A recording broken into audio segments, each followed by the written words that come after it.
Hello po sa lahat po ng mga nagmamahal kay Mr. Daniel Padilla. Kung another updates po tayo patungkol sa kanya kung saan Mr. Daniel Padilla spotted na naman na pinag-shopping ang kanyang bagong jowa. At ano nga ba itong usapin patungkol sa sinasabi nilang nag-upgrade daw si DJ na talaga naman pinag-uusapan online. So pag-uusapan natin yan maya-maya lang. But before that, if you haven't subscribed yet to my YouTube channel, please don't forget to like, share, and subscribe at i-hit mo na rin ang notification bell for more showbiz updates. Of course, bago tayo magpatuloy sa ating updates for today's video, nais ko pong pasalamatan kayo for always watching and trusting this channel. Thank you so much sa inyong laging panonood at palagi ang pagsubaybay sa mga updates po natin. Maraming salamat po.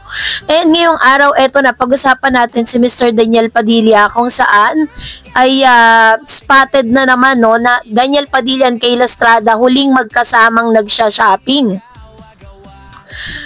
May nag-isplok na chikadora kung saan cited sina Daniel Padilla at Kayla Estrada sa isang store. Sa litrato makikitang namimili si Kayla habang binabantayan siya ni DJ.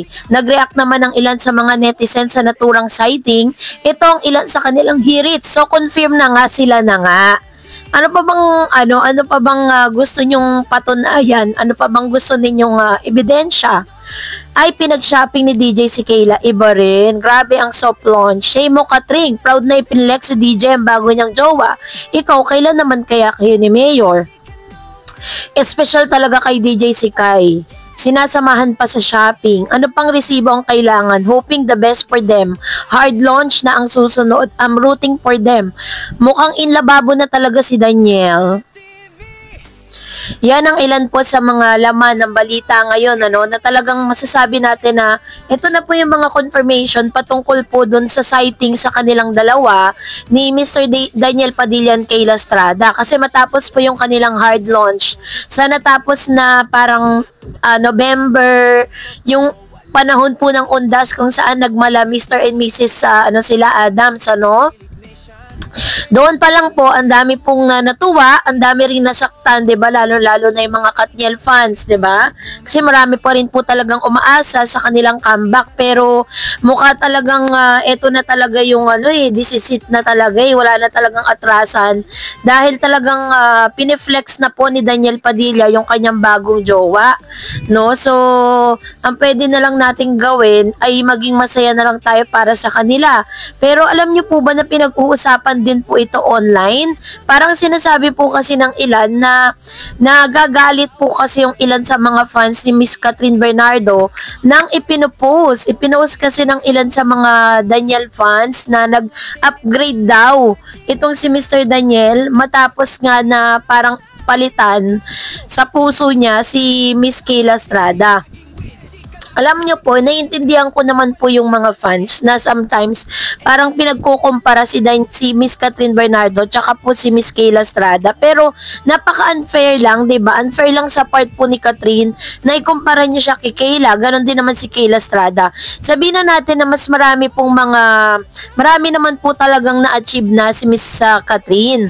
Sinasabi ng ilan, pinagkukumpara sila na si Catherine daw ay sumikat lang dahil po sa love team, while Miss Kayla Estrada ay parang gumawa ng sariling pangalan sa showbiz even without the love team.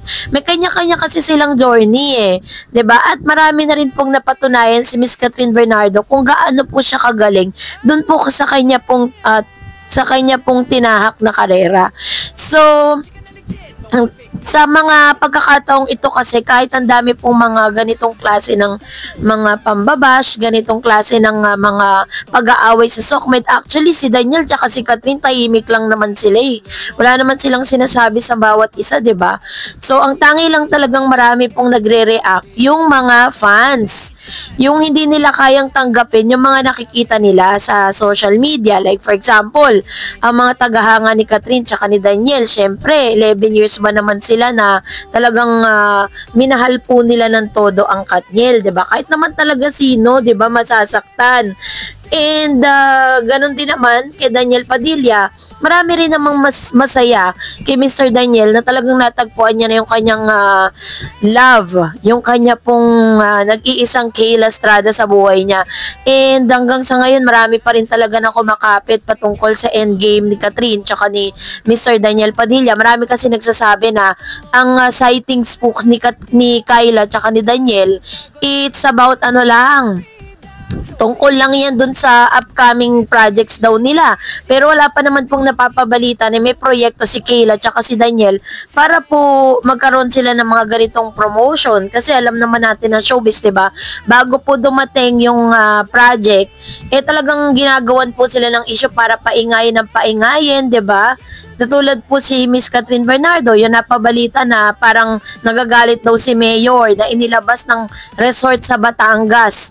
Yung mga photos po nila na naroon sila sa isang resort na bagay na itinatanggi naman ng kampo ni Catherine, yung mga fans si Catherine, dahil wala naman daw di umanong resibong inilalabas. So yung mga photos po na inilabas ng mga staff ng taga Batangas is hindi na rin naman talaga nag-circulate. Agad-agad po yun na parang tinanggal sa SOCMED kasi nga galit na galit daw si Mayor.